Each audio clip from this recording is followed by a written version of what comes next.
Hey Ford fans, if you've got a 2003 to 2020 Expedition or Lincoln Navigator or a 2006 to 2020 F-150 non-Raptor and you're hearing grinding, clicking, or ratcheting noises from your front wheels, listen up.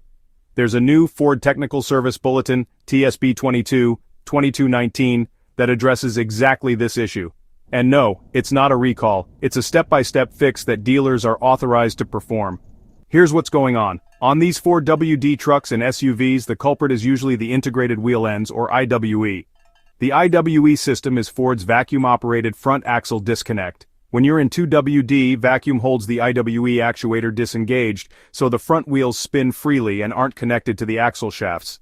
When you switch to 4WD, the vacuum is released, and a spring inside the actuator pushes gears together, locking the wheels to the axle shafts for power.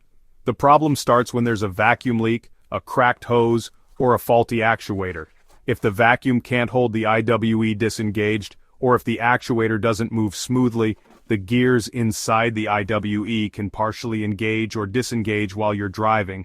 This partial engagement causes the gears to grind, click, or ratchet against each other, especially when switching between 2WD and 4WD, or even just cruising in 2WD if the vacuum system isn't holding steady.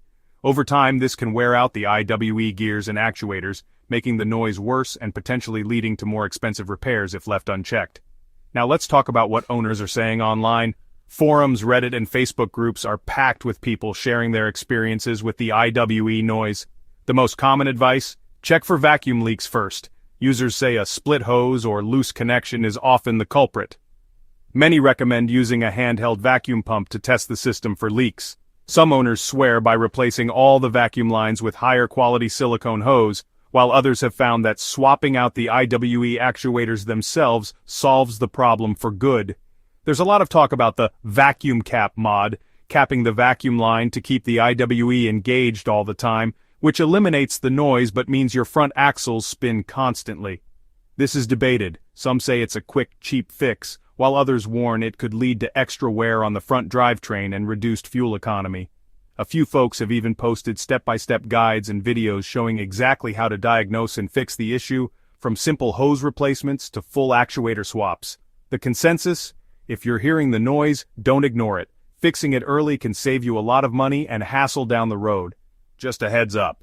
If you want to try the vacuum cap mod or any DIY fix, be sure you're comfortable working around the front axle. Safety first. And remember, some owners prefer letting the dealer handle it under TSB 22-2219 for peace of mind.